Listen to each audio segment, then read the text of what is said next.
a basic GraphQL project in which I'll walk you through the basic building blocks, how you can set up a GraphQL server, and how you can query um, from that server. Let's get started. So here I'm using Visual Studio Code. I'm just having a folder here, basic GQL. This is my project folder. I'm going to open terminal in my studio and I'm just going to say npm init. Now what this does is it will create a package JSON file for us in which we can add the dependencies. So folks familiar with Node.js, for example, may be familiar with the concept of package JSON file. Package JSON is just to add all your dependencies. Now for GraphQL, we need a couple of dependencies. One is Apollo server and one is GraphQL. You can install them using npm I at Apollo server, and you need GraphQL. With these two added, these are the primary two dependencies we need for setting up our GraphQL server. And I also plan to use TypeScript.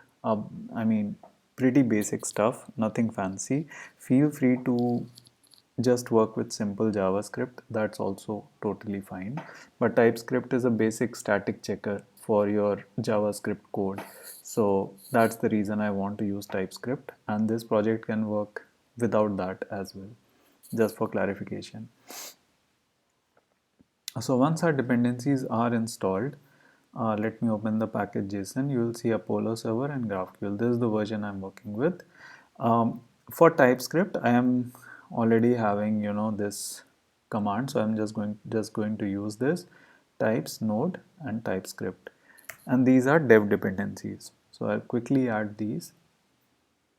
And to use TypeScript, I'll just create a very simple file. It's called tsconfig.json file. Okay, and there is some basic configuration which is needed. I'll just copy it from one of the projects I'm having. If you see here, there is a basic file. It just reads from your source directory and outputs the bundle, the JavaScript files to distribution folder. That's it. So with that said, get rid of this.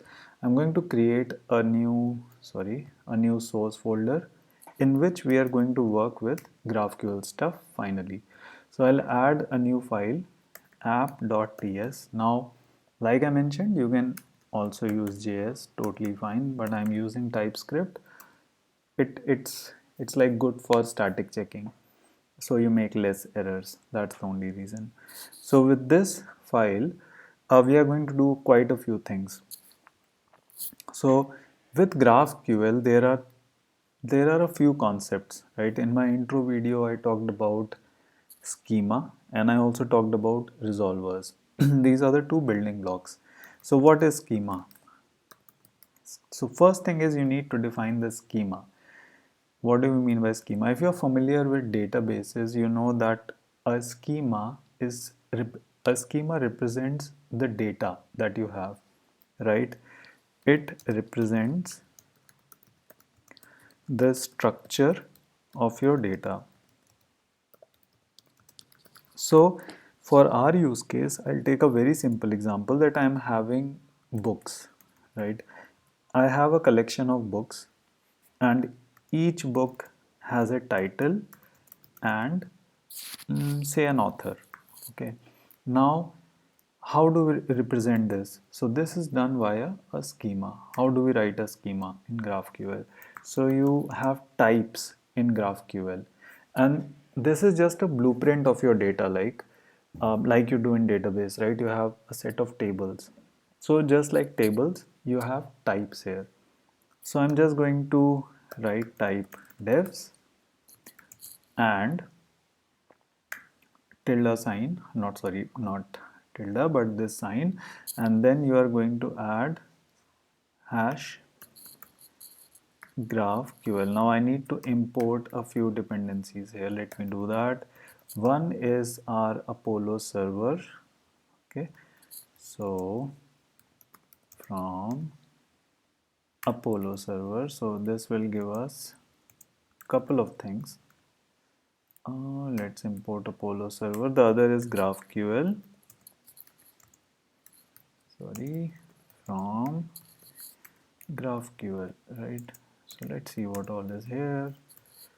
I think you can import GraphQL if I'm not mistaken. Just quickly check the file I'm having here. I think we need a standalone server as well, so I'll just write it. I'm going to share all the code with you guys in the video description, so you can take a look. Don't worry if you can't follow along. Here, why I'm using hash GraphQL to define my types, because with this syntax, you are able to, this file is able to understand the GraphQL stuff. Okay, once I write hash GraphQL. So now I can go ahead and define my types. Simply type book. Okay, this is my first type in my schema.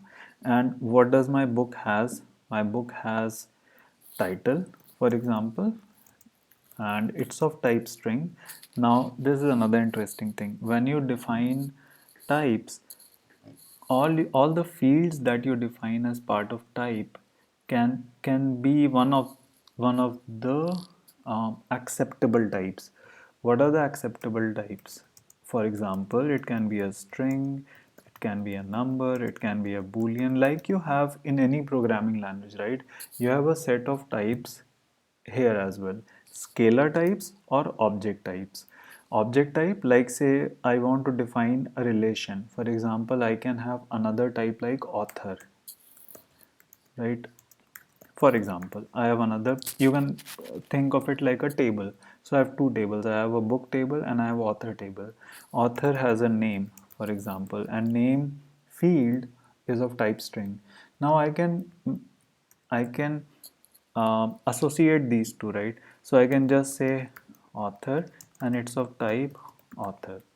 What this means is this is now related to author. Like you have the concept of foreign key in tables, like you have foreign keys in databases. Similarly, you have relations here as well. For the sake of simplicity, I'll get rid of this. We just want to create a very simple example right now. Nothing fancy, nothing complex. So I'll just add another field. Let's say author, and let's keep it simple, a string for now. This is a type I've defined. Now, as a client, I want to access whatever this GraphQL API is going to give me. So here I am simply creating an API. Okay, for the sake of simplicity, it's just a simple API which exposes book. If you were in REST, you would be having something like slash API slash book, right? You are going to probably make a get request to get the list of books. Similarly, you are doing with GraphQL, you are creating types, and later I'll show you how you can query these types. Now, another type that you have there are a um, few types, few object types, like you have query, mutation, and subscription. These types are, these types let you perform different operations on your data. So with query, you can perform a query operation. With mutation, you can perform data manipulation, like you can insert data, you can update data, right? Like you have post calls and you have get calls. Similarly, you can think of it with mutation, you can do all sorts of data manipulation. Subscription is more like subscribing or getting data continuously uh, from the source. So for example, subscription you can think of subscription like a publish model where the server is pushing the data to its subscribers. So we won't go into subscription in this lecture, just stick with query for now. So to define this query, which helps your uh, clients to actually query your data, you can simply define it as type query. It's another type, and here you can say what kind of data will you expose. So I'm going to expose books. Okay, so you will get a list of books from my API. What is the list of books going to look like? Something like this. So I'm just going to return a list of books where the list has a list of these books. Okay, if you are not getting, stay with me, you will get it shortly. The next step is to define, once you have defined your types, next is define the resolvers. What are resolvers? So one is you define the types, which is your blueprint. But how do you get data into these types, right? When I'm going to query, for example, for a set of books, how will you get the data? For that, you have to add resolvers, which is like the implementation of your data layer. Actually, let's say data model for sake of simplicity and understanding. So how do I define this? I'll just say const resolvers, right? It's just a naming thing. You can name it resolvers ABC as well, not an issue. I'm just keeping it resolvers, and then you have braces and you write query again. Now see, it's going to follow the same structure that you define here, that you defined in this type. So still I'm going to write books, but this time I'm going to say how this books is going to get populated, right? So you can have, say, an API call here or a database call here. You can implement and then return a set of books. For our case, I'm just going to use a simple dummy object. Let's say books. It's an array. Okay, and let's have two objects here, each with a title. So let's say ABC, my first book, an author, right? Author A, and then I will just, and this is just dummy data that I'm creating on the fly. A, B, C, D, for example, and author B. Okay, so this is my dummy data. So I'm just going to return this for now. Okay, so yeah, so I'm going to return this for now. So this will be my resolver. If you see my referring to the example that I've created, it's like yep, similar to this, and I'm just returning a set of books. Now why am I getting an error? Okay, because like um, yeah, it's because of GraphQL. So this is GraphQL syntax, correct? And yeah, it should get resolved. Anyways, moving forward, this is cool. We'll try to debug this later. So second step is adding resolvers. First step was type defs. Now we are all set. We need to create a server which which our clients can call. And for this, I'm going to use Apollo server, and you pass two arguments in this. One is your type defs, another is your resolvers. Okay, and don't worry about these warnings and all. um, the code you will get doesn't have these warnings and stuff, so you will be good to go. This is just for sake of explanation. Once you have this server, now I'm going to use something called start standalone server. Now this will help us to create an express server, right? If you are familiar with Express and you want like just to spin up a server where which can serve requests, so for that you can use the start standalone server. Now let me go back to the project that I initially built, because here I have added some notes which are helpful. So let's read about start standalone server a bit. So passing an Apollo server instance, like we defined this Apollo server, right, using type defs and resolvers. So passing this instance to this function creates an Express app, installs your Apollo server instance as middleware, and prepares your app to handle incoming requests. Okay, so you can simply pass your server here, the Apollo server we created, and then whatever port you want this to listen to, you can add that. So it's the same steps. If you see here, I have the type devs, I have the query, yeah, I've added the, in the type devs, I have book and query, then the resolver part, and then this server, as simple as this. And if I spin this up, right, if I start this server using npm start, then you will see I'll be able to navigate to the URL. Like for example, this is the URL. If you just go to this URL, you will see, yeah. So this is the GraphQL playground that you get, right? When you spin up the server, which is for example the Apollo server that we are using, you get this playground.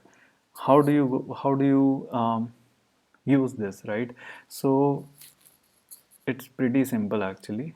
So if you do a, let me do one thing. If you do a control shift, right, control shift, if like from your keyboard, you will see the set of options available, and query is the option that we are looking for, because we have added some queries, right, to query books. Now within query, again, if you do control shift, you will see what's available to use. So we defined books query, right? And within books, we had author and we had title. So this is how you write queries. It's very straightforward. It's the same thing which you defined here.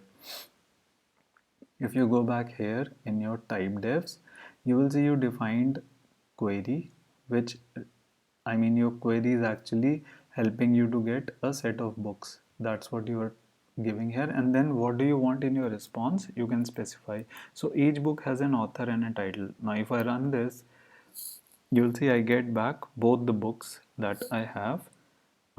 Why? Because in the resolver, I am returning both the books, this array.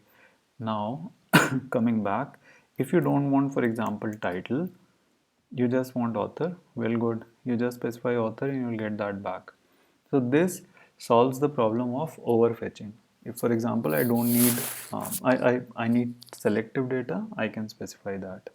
So this is writing a simple query, right? And this is your playground. This is a very simple example to help you get started with GraphQL. I'll be sharing the code base, the link to the code base. If you have any questions, feel free to drop me a question. But I think this should give you a good head start towards using GraphQL. Thank you.